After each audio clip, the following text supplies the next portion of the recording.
Boa noite. Com o início da vazante do Rio Madeira, que na cheia deste ano isolou o estado do Acre e castigou municípios do sul do Amazonas, agora Manaus se prepara para enfrentar a subida das águas. O nível do Rio Negro, que vem subindo em média 3 centímetros por dia, hoje atingiu a cota de 27 metros e 75 centímetros. Mas a alagação que afeta principalmente as famílias que vivem às margens dos igarapés também resulta em outro problema. O lixo que se acumula nesses locais e ajuda a contaminar a água, que vai ficar parada por várias semanas dentro de casas, aumentando o risco de doenças. Resultado da falta de conscientização, que também custa caro para o poder público recolher. Aqui o lixo já toma conta da natureza e também atinge a vida da população. É uma situação difícil, por causa que aqui tem dia que ninguém pode estar aqui na frente, por causa que essa lixeira aí, eles jogam não é só lixo, como as coisas podres, né? Animal, jogam filho de animal também vivo e mortos aí. Neste córrego, no bairro Compensa, na zona oeste da capital, o esforço dessas equipes é quase em vão. Isso porque, segundo os próprios moradores, o lixo é diariamente despejado no local por muitos que vivem na comunidade. Porque a gente queria também é que a população da rua, que mora nessa rua, que tivesse suas lixeiras, né?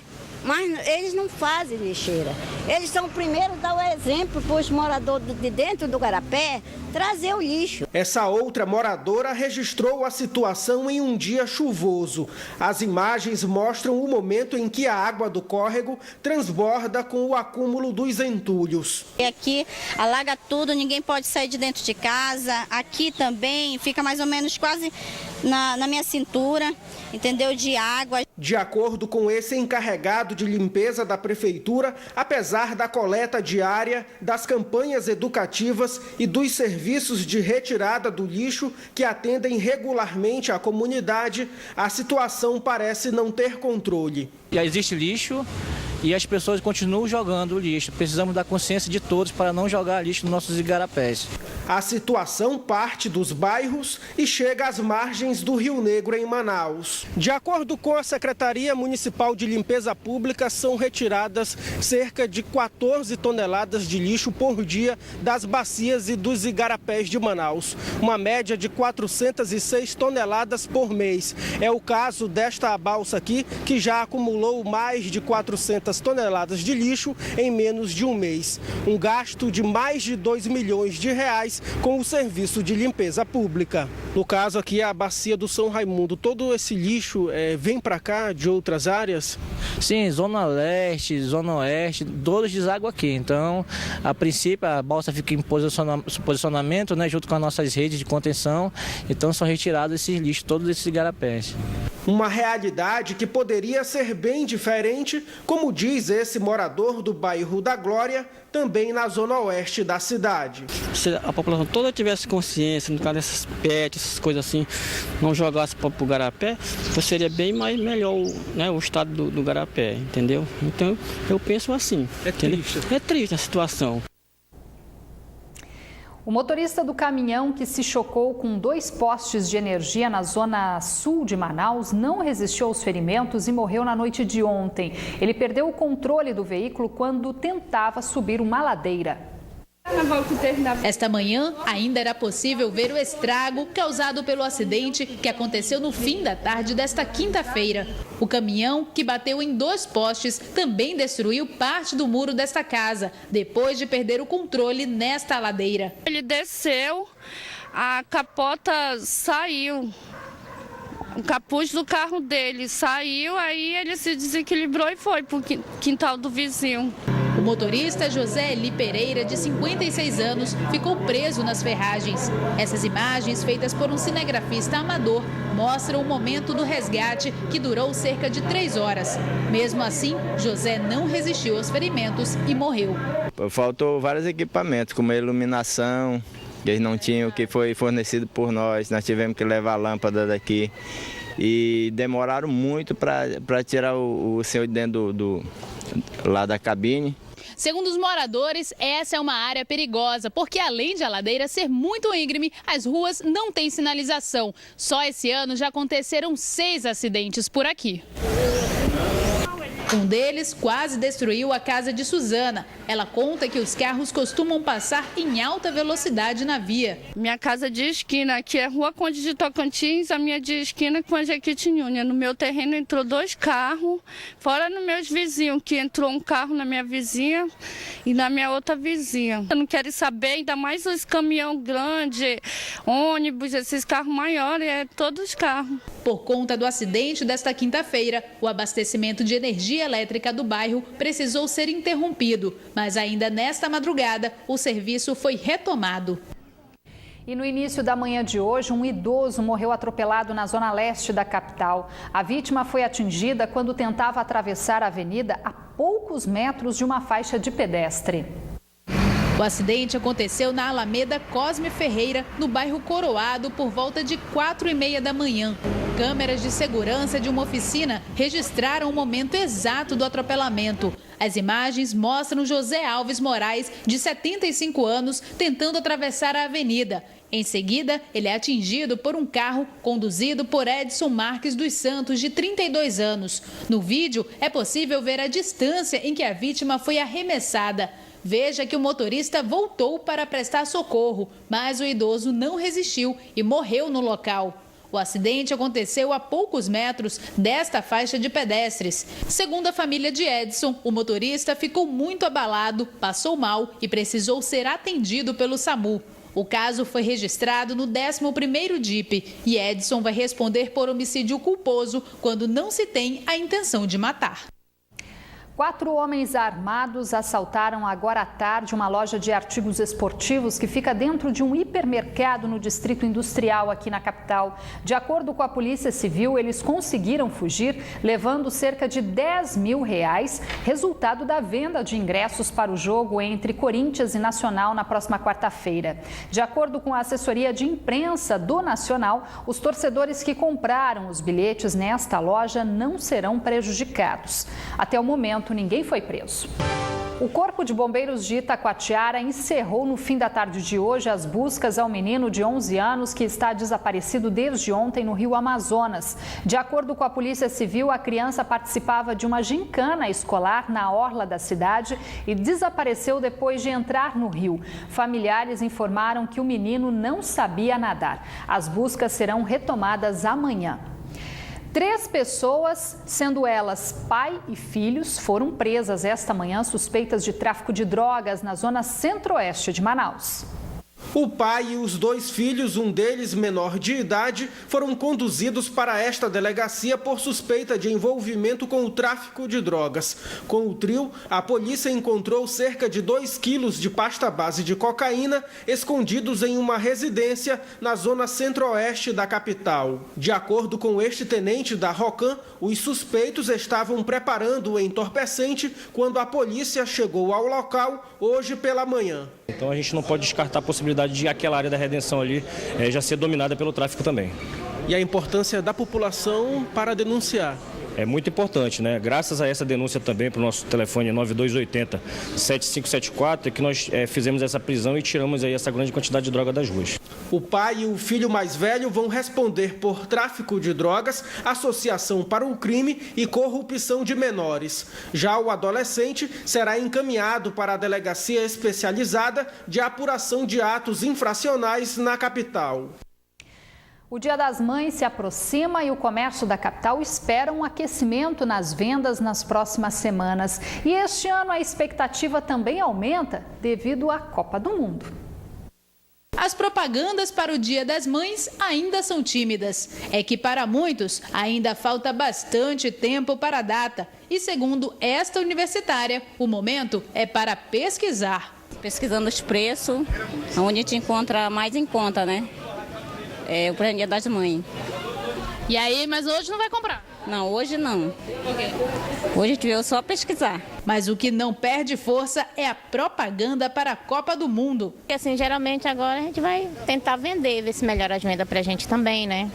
Copa, Brasil, né? Na Copa, né? Porque quanto mais se aproximar, né? Aí às vezes o preço aumenta, né? E tem que aproveitar quanto antes. Os vendedores concordam, mas dizem que os estoques estão abastecidos para receber os clientes, tanto para o Dia das Mães quanto para o Mundial. Então nós estamos esperando que a gente tenha um bom aproveitamento nessa época, né? Porque agora vem o Dia das Mães, mas a Copa também está em cima também, né? A gente está vendendo bastante coisas na Copa. Segundo dados da Câmara de Dirigentes e Lojistas de Manaus, a expectativa é que as vendas cresçam 4,5% em relação ao mesmo período do ano passado. As pessoas todas estão com aquela motivação, de acordo com nossa pesquisa, mostrou que a motivação é muito grande para o Dia das Mães, então nós esperamos realmente que venha para o Dia das Mães e principalmente no Dia das Mães, apesar de ser em primeiro lugar a parte de confecções, só que existe uma situação que o eletrodoméstico, como a televisão, vem crescendo muito.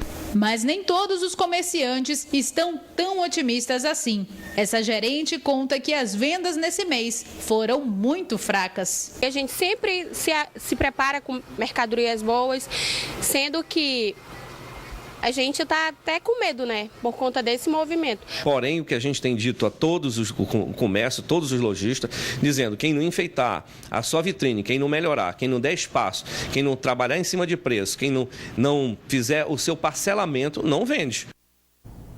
Vamos conferir agora a previsão do tempo para este sábado aqui na capital e também no interior.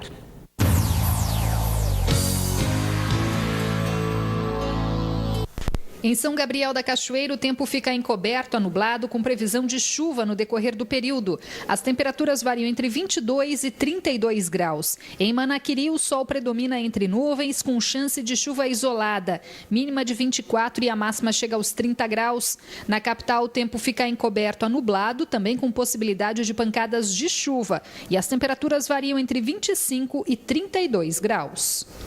O presidente nacional do PSB e pré-candidato à presidência da República, Eduardo Campos, cumpriu nesta sexta-feira a agenda em Manaus. Ele vem acompanhado da pré-candidata vice, a ex-senadora Marina Silva. Pela manhã, na Câmara Municipal, o presidente nacional do PSB, Eduardo Campos, recebeu o título de cidadão manauense por defender o modelo da Zona Franca de Manaus. Nós do Norte e do Nordeste temos que estar juntos. Em outros momentos da história já estivemos juntos. E aí, por um dever de consciência, defendi a Zona Franca há mais de, vou dizer a vocês, há mais de 20 anos atrás, já no Congresso Nacional, já desde o meu primeiro mandato. Ainda de acordo com o pré-candidato à presidência da República, a visita a Manaus também vai ajudar na elaboração do programa de governo. À tarde, o ex-governador de Pernambuco se reuniu com empresários do Distrito Industrial e também visitou o Instituto de Pesquisa da Amazônia, onde se encontrou com a pré-candidata à vice-presidência pelo mesmo partido, Marina Silva. Um dos compromissos da ex-senadora foi participar do encerramento do seminário sobre empreendedorismo e corporativismo realizado no INPA. A nossa presença aqui é muito para sinalizar a importância da pesquisa, a importância do conhecimento, a importância de juntar, não é, aqueles que produzem conhecimento e a gestão pública. Agora à noite, Marina Silva se reúne com jovens empresários e líderes de segmentos religiosos e sociais em um evento aberto ao público em um hotel na capital. Já Eduardo Campos deve retornar para Pernambuco neste sábado. O Band Cidade está de volta agora para mostrar um projeto social que vem sendo desenvolvido no bairro da Raiz, na zona sul de Manaus. A proposta é utilizar o esporte como estímulo para meninos ficarem longe das ruas e da violência. Um esporte que ainda hoje é visto com preconceito. Há quem pense que na luta livre tudo pode, mas não é bem assim. Não tem golpes traumáticos, são proibidos golpes traumáticos, socos, chutes, né, cabeçadas, né, a regra é bem clara com relação a isso, não pode golpe traumático. Ainda de acordo com o professor, ao contrário do que se pensa, esse esporte é capaz de afastar os jovens da violência das ruas. É o caso de Caléu.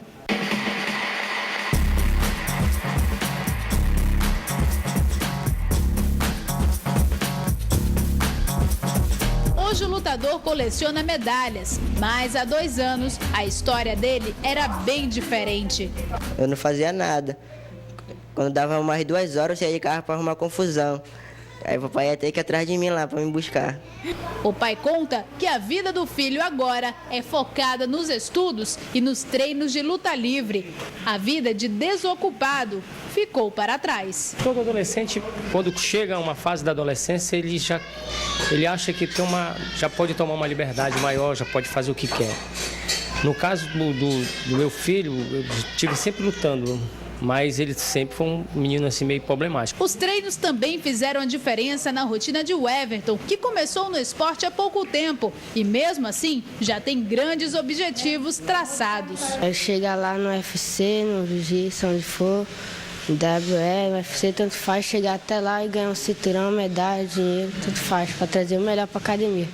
Para o treinador, são metas como essas que transformam as vidas desses jovens. Eu treino luta livre já desde 1995, certo? Foi quando eu conheci. E o esporte me ajudou muito na minha vida para me afastar das drogas, da criminalidade. E eu desejo que isso aconteça com eles também.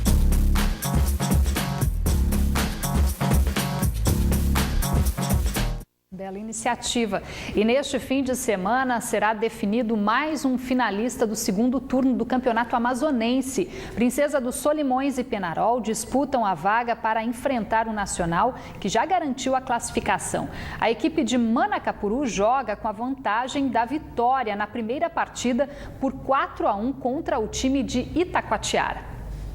O jogo será no domingo no estádio Valdizão, em Manaquiri, às 15h.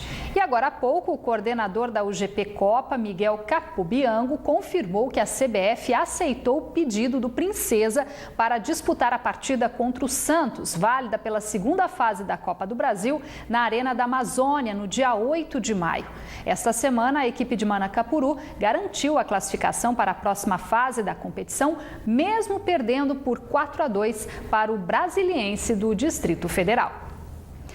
Esta semana, a proposta de emenda à Constituição que prevê uma indenização para os chamados soldados da borracha foi aprovada em segundo turno no Senado e agora segue para a sanção da presidente Dilma Rousseff. A PEC beneficia cerca de 6 mil ex-seringueiros que ainda estão vivos. Incluindo os dependentes, são 12 mil pensionistas que comemoram mais esse reconhecimento àqueles que também ajudaram a construir essa parte da história do Brasil. Este militar do Exército e professor universitário há 4 anos se dedica à pesquisa sobre a vida e atividades dos chamados soldados da borracha. Ele ressalta a grande contribuição dada ao país pelos seringueiros que vieram para a Amazônia, convocados pelo governo federal para trabalhar na extração do látex, que também abasteceu a indústria bélica durante a Segunda Guerra Mundial. O trabalho é Soldados da Borracha, das vivências do passado, as lutas do presente, é uma dissertação de mestrado e que no presente momento nós estamos transformando em um livro com a intenção de divulgar a história dessas pessoas e principalmente fazer com que a população do Amazonas e da região norte tenham conhecimento da sua própria história. Esta manhã, um grupo destes trabalhadores e familiares se reuniu na capital para conhecer os detalhes da proposta de emenda à Constituição, aprovada esta semana em 2 turnos no Senado e que garante aos ex-seringueiros e familiares daqueles que já morreram uma indenização no valor de R$25 mil. O pagamento do benefício agora só depende da sanção presidencial. A partir de agora, nós temos que sancionar a PEC, não cabe mais nada ao Executivo só cumprir o que determina a lei. Então nós vamos marcar a sessão em comum acordo com o presidente do Congresso Nacional, que é o senador Renan Calheiros, marcar a sessão solene de promulgação dessa PEC, dessa emenda constitucional, e a partir daí estarão dadas todas as condições para que eles possam receber essa indenização. Atualmente, os chamados soldados da borracha recebem uma pensão vitalícia equivalente a 2 salários mínimos, benefício esse que não foi alterado. Todos eles que têm direito imediatamente ao pagamento, eles já estão inscritos perante o INSS, né? Então a burocracia é muito pequena, é muito curta. Existem alguns casos que eu creio que sejam são pouquíssimos, de soldados da borracha que não estão inscritos como tal. Esses que queiram se inscrever e que tenham a documentação podem buscar a inscrição e se habilitar também. Entretanto, tem que ter toda a documentação de que de fato foi soldado da borracha. Aos 91 anos, seu Ivan relembra o árduo trabalho desenvolvido na floresta, onde cerca de 20 mil seringueiros perderam a vida, a maioria vítima de doenças tropicais e ataques de animais silvestres. Enfrentar a noite toda, enfrentar a selva não é fácil não. Lá tem vários insetos que intimidam o homem. Então ele está preparado, né, para enfrentar essa jornada. No Brasil, existem pouco mais de 6 mil soldados da borracha vivos. Atualmente, são pouco mais de 1.000 pensionistas no Amazonas, incluindo os dependentes dos ex-seringueiros que já morreram. Depois de tantas dificuldades, agora com a indenização, seu Ivan está rindo à toa. Muito feliz mesmo, parece que estou no berço.